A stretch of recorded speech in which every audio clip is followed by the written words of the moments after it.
selamat datang kembali di channel Trio Vlogger. Bersama Trio Vlogger menjelajah dunia dengan berbagai cerita.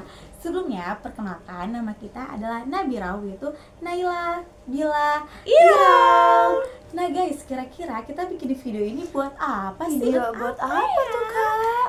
Jadi kita di sini akan kembali ke 26 tahun yang lalu nih guys, di tragedi yang sedang viral-viralnya pada masa itu, yaitu tragedi Trisakti. Dengan tragedi Trisakti menolak lupa.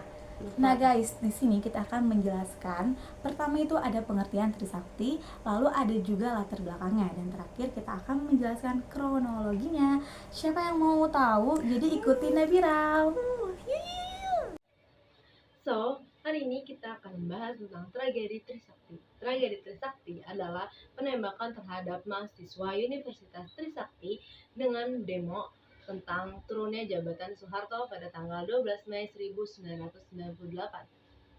Wah, serem banget ya. Kira-kira dalam kasus kayak gitu ada korban gak sih? Pastinya ada dong, Ra. Jadi kasus dari tragedi Trisakti ini menewaskan 4 orang mahasiswa dari universitas tersebut yang berjenis laki-laki.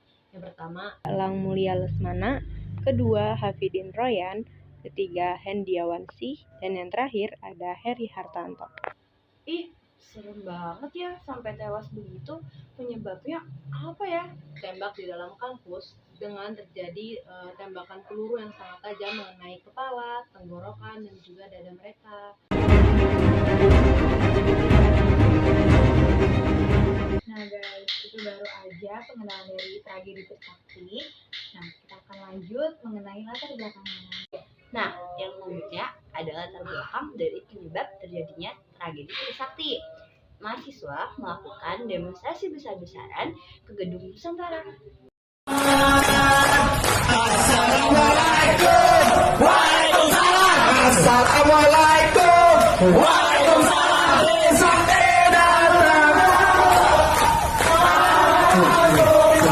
Nah, gedung Nusantara itu apa sih, Gil? Nah, gedung Nusantara itu terdiri dari MPR, DPR yang ada di Jakarta. Nah, termasuk juga Universitas Trisakti.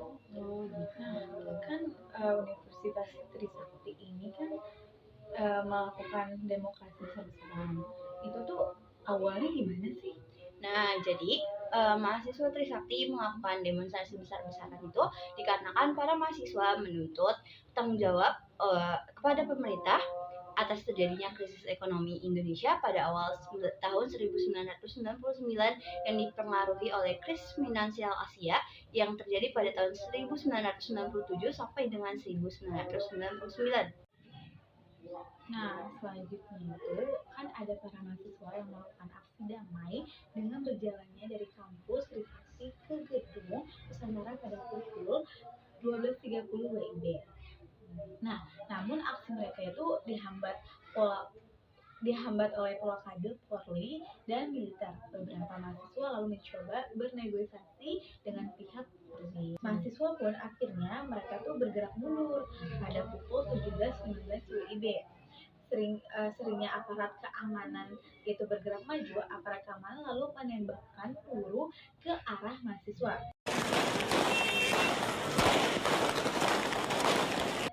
Bahkan itu mereka kayak nembakin peluru ke mahasiswa gitu loh. Kerumunan mahasiswa yang panik, lalu mereka tuh berlarian sampai berpencar-pencar ke berbagai tempat, sehingga mereka tuh berlindung di kawasan Universitas Trisakti. Nah, di saat ini aparat keamanan terus melakukan penembakan kepada mahasiswa yang pada keliling-keliling itu guys. Nah, korban itu pada akhirnya tuh berjatuhan lalu dibawa ke rumah sakit Sumber Waras. Nah, satuan pengamanan di lokasi pada saat itu adalah Brimob, yang dimana itu pasukan bermotor, lalu mereka tuh dilengkapi dengan adanya tameng dan gas air mata.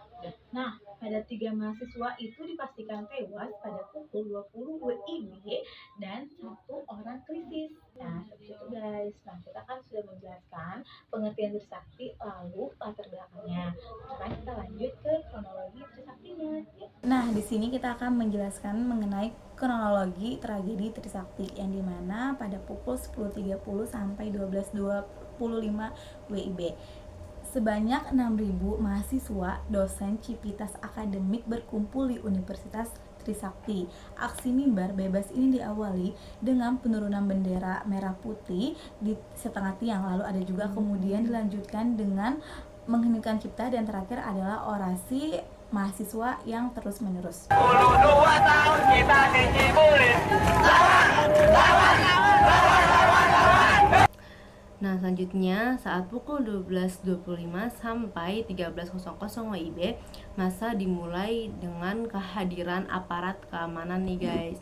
Nah, mereka menuntut untuk long march dan juga perlahan mulai keluar menuju gedung DPR dan MPR. Tetapi jalan keluar mereka itu dihambat oleh beberapa Polri di depan kantor wali kota ibu kota Jakarta Barat. Nah, yang selanjutnya pada pukul 13.00 sampai dengan 13.30, masa kecewa karena dilarang long march dengan alasan mengganggu lalu lintas yang berjalan. Masyarakat sipil pun mulai bergabung satu persatu ke demonstrasi tersebut. Masa mendesak untuk terus maju, dan di saat yang bersamaan datang 4 mobil yang berisi aparat pengendalian massa atau yang disebut Dalmas. Selanjutnya dalam kurun waktu 13.30 sampai 16.45 WIB, masa bebas diadakan di jalan. Masa bergantian berorasi, menyuarakan yel-yel dan nyanyi-nyanyian dengan suara lantang. Sementara itu, negosiasi masih terus berlanjut di gedung DPR dan MPR. Nah, selanjutnya guys, pada pukul 16.45 sampai 17 WIB, ini mana negosiasi berakhir pada kesepakatan bahwa mahasiswa dan aparat sama-sama mundur. Yang dimana masa awalnya menolak, tetapi ketika dibujuk oleh dekat FE dan FH Trisakti, mereka menuntut dan kembali. Mereka menurut dan kembali, yang dimana sampai ada satu orang bernama Mashud, ia meneriakkan dengan kata-kata kotor atau dengan kata-kata kasar kepada massa. Nah, yang selanjutnya pada pukul 17.00 sampai dengan 17.05 nih, Masmud dikejar oleh massa sampai ke barisan para aparat.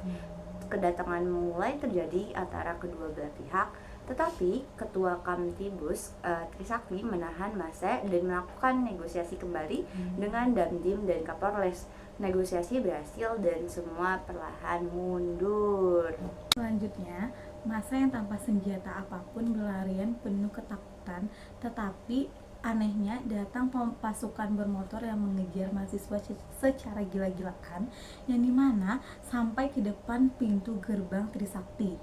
Aparat lain tetap juga mengejar massa dan menganiaya mahasiswa-mahasiswi. Mahasiswa-mahasiswa yang dianiaya ditinggalkan di jalan, dan juga ditinggalkan aparat masih menembaki mahasiswa dengan senjata terarah ke depan gerbang Trisakti. Lalu sebagian aparat merapatkan formasi dan mulai menembaki para mahasiswa yang berada dalam kampus. Korban berjatuhan satu persatu. Nah, selanjutnya aparat masih menembaki massa dengan secara membabi buta.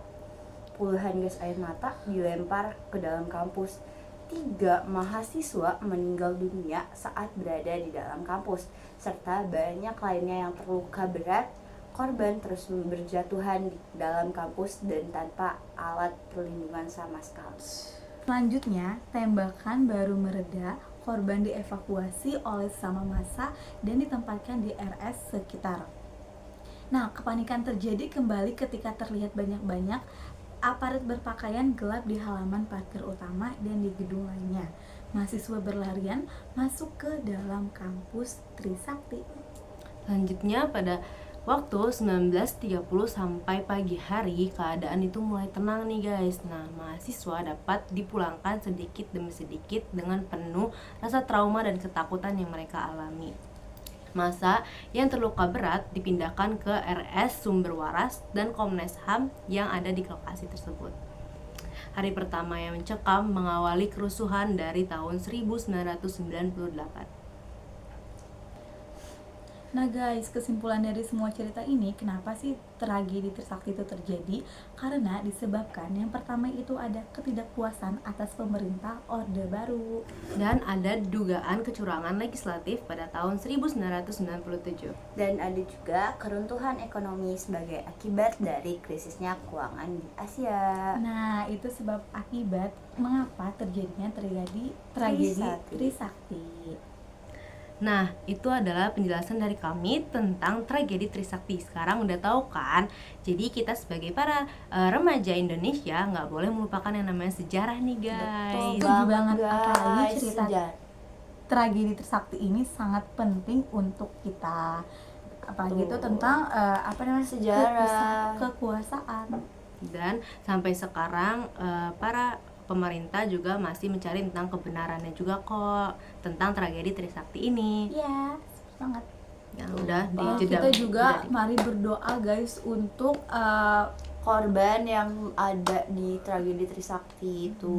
ya, terutama yang 4 orang itu guys, itu banyak banget pengorbanan mereka untuk negara kita. Iya, Jadi benar mari banget. angkat ya. Oke guys. Oke.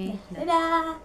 Sekian cerita tragedi Trisakti dari kami. Tragedi Trisakti Menolak lupa.